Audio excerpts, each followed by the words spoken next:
Good afternoon, everybody. This is Ingrid van der Merwe here. Welcome to this talk hosted by the UCT Careers Service.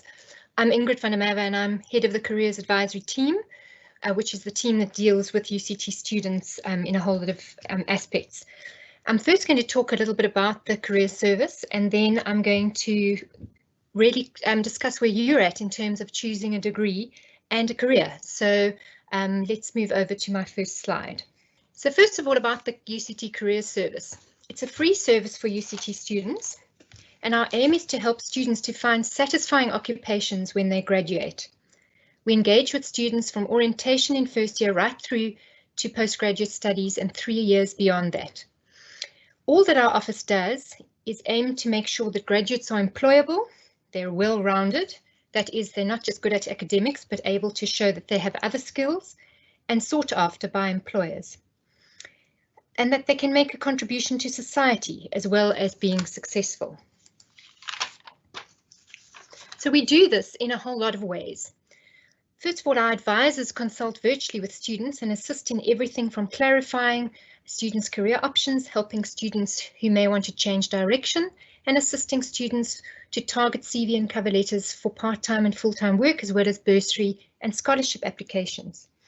Our support for student entrepreneurs is growing, and we have a strong presence in the National Higher Education Entrepreneurship Group. Our online portal, My Career, is where students can see job opportunities posted by employers and book into events and webinars. And we have many offerings to help students to get a taste of the working world, such as career conversation panels featuring UCT graduates talking about their work, employers giving sector insights, and expos and webinars where employers can talk directly to students about the opportunities that they offer. We also develop students' employabilities in many ways, practically through the virtual mock interview program, virtual internships, and through tips sheets, workshops and publications such as the Career Service Guide. And our website will be, we'll give a link to our website where you can view those publications on our website. This is an example of our programs and events for a semester, and you can see that we offer faculty-specific and cross-disciplinary events. We cater for international students and postgraduates, and they're also there. You can also see our webinars here, the career development webinars, which we run repeatedly, and all that we do to help students in applications. And at the moment, we're running a virtual mock interview program, where students apply to be part of the program and they are interviewed by employers who do this and give them feedback as a practice interview. Now let's look at some of your choices and concerns. We know that some of your concerns are the same as those we hear from first years around orientation. Students are often worried that they'll choose a career and be stuck with it. Most like their degrees, but have no idea what their career options are after graduation. Some don't like their careers and have chosen them for the wrong reasons. Students also worry about whether they can change and how to choose subjects. So we're going to cover all of these and help to reassure you about these questions. So these are some really important principles to be aware of. When you're choosing a degree, you are not choosing a career. It might sound like you are, like choosing to study engineering will make you an engineer, but while this is true in a sense, your career options are very varied, and your career is constructed over time, not chosen in matric.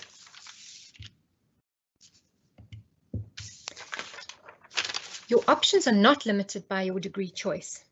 And very importantly, careers require skills, some acquired in your degree, but many others are acquired in other contexts. And employability is about much more than just getting a job. So all the factors that you can see in the pie graph on the slide contribute to your employability, which makes everybody's situation unique. So students who only study and do little else may get good grades, but are not necessarily employable. The thing is that work, whether you work for yourself or for an employer, requires many skills, And these are most often developed through activities outside the formal degree, through work experience, involvement in leadership, community work, sport, and cultural activities. Typically, the ages between 17 and 23 are years of great career exploration. While you're at school at this stage, your exposure to the world of work is usually relatively limited. However, after coming to university, we see in many respects that students that are studying have huge growth in self-awareness, experience, exposure to different options, new knowledge, new insights, and the development of skills. So here you are choosing your degree, and you may only be aware of an obvious option to your degree in terms of an outcome. But in practical terms, the years spent studying are where you're going to develop all these other things that we've talked about, which will open a whole lot of options that you're not aware of at this stage. So this is what helps some of the students that we've helped and the graduates we've helped over the years. It is the cause of engineers that start working for management consulting firms, a chemistry grad that we dealt with who's now working in artificial intelligence, and an English literature grad who is working as a learning designer in an edtech company. And we could give you many more examples. The options ahead of you are very broad. In terms of changing and choosing subjects, it's really important to know what you are choosing. You need to do your homework. All of the sessions today will be recorded and uploaded, so if you've missed any of them, make sure to go back and have a look at the sessions that have been offered. Some degrees have a set curriculum, like physiotherapy and engineering. Others have common first-year subjects like commerce, with specializations that come afterwards from second year. And some, like humanities, have many options that you can choose from, almost making a DIY degree. Most of this is covered in orientation, but getting information to inform your application is also very important. It's also important that your second choice is well researched.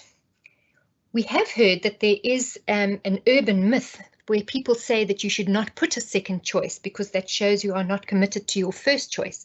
But this is very risky and we really advise against it. A second choice is very important and a well-researched one too.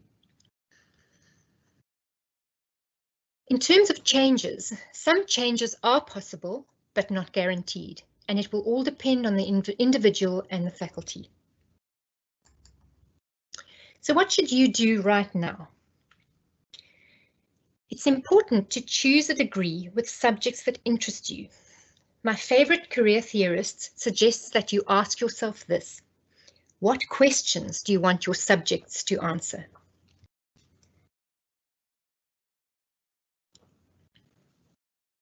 It's also important that you do as well as you can in your finals.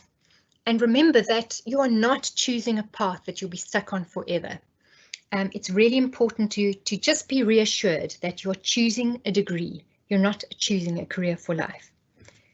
We really encourage you to follow us on social media.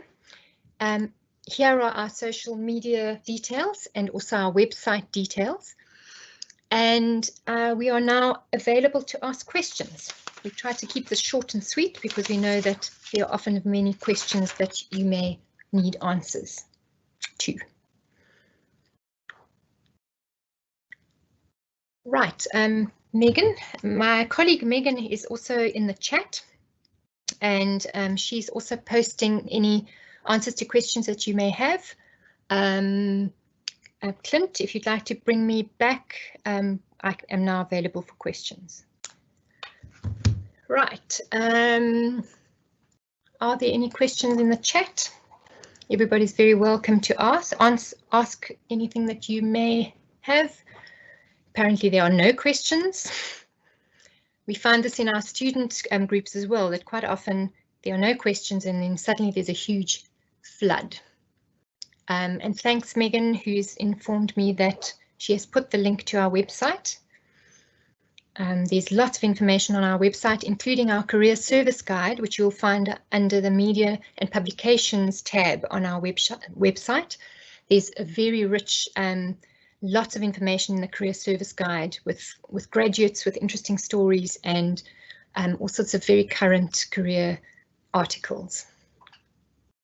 Is it possible to Drupal major to do majors in physics and computer science? Yes, it is. That is possible. I think that's what the question is. Is it possible to do double major in physics and computer science? It is, but it would be important to attend the science sessions to hear about that. Any other questions? What careers are linked to quantitative finance? I think that's a very important question and must be asked to the commerce faculty. Quantitative finance, the interesting thing about quantitative finance is that quite often maths graduates also go into quantitative finance. You don't necessarily have to be in commerce. On application, are you allowed to apply for 2 courses under the same faculty, even though it's recommended that you apply for 2 different ones? It is, but it's really important to spread your choices. In case you don't get into that faculty, then you're left with nothing. But if you get into a faculty, your choices within the faculty are then relatively broad. You're not necessarily limited.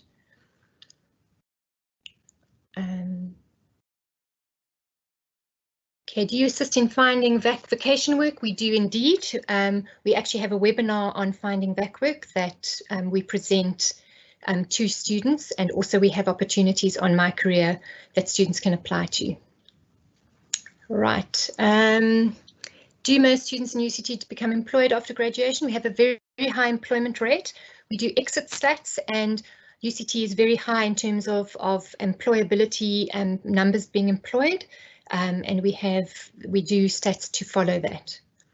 Does the career service assist students in finding internships while studying? Absolutely. We've just had an internship expo where students could visit employers who are offering internships, and we also advertise them on our portal.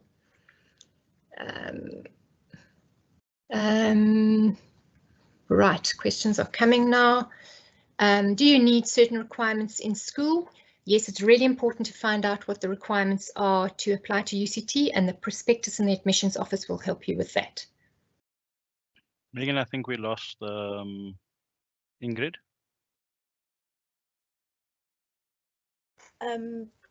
Thanks, Clint. I see that there are no further questions.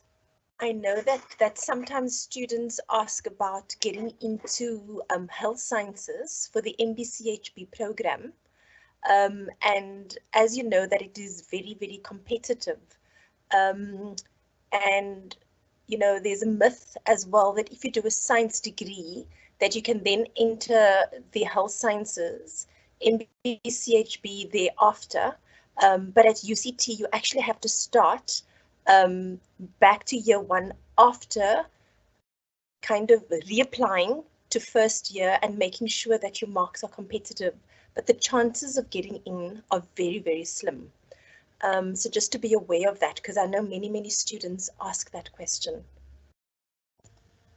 What else? Okay, so a question has come in. Can 2 majors be integrated, like computer science and physics, or you have to attend both departments independently? And I think this is coming from, if you were to be accepted to the science faculty, it is a prerequisite in order to graduate that you actually do need 2 majors. So whether you choose computer science and physics or applied mathematics and biology, you definitely do have to have 2 majors.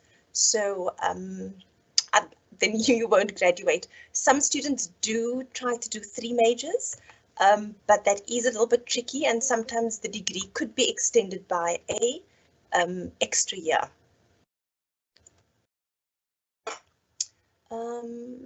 Any more questions? I think, apologies everybody, I fell off the call is one of the risks of a virtual open day. If there are any others. Thanks, Megan, for stepping in for me. So I'm not sure if everyone's disappeared because I did, so apologies. At least I'd got the presentation done. So are there any others? should we end off, Clint? I think we are very close to our end of our time. So, and I know you need to get to your last presentation. Thanks everybody who may still be there for attending, and enjoy the rest of, I think there's one more set of presentations left, but they will be available to view on our website. That's the UCT website, that is. And thanks very much to the staff who helped us to produce this. Thank you very much.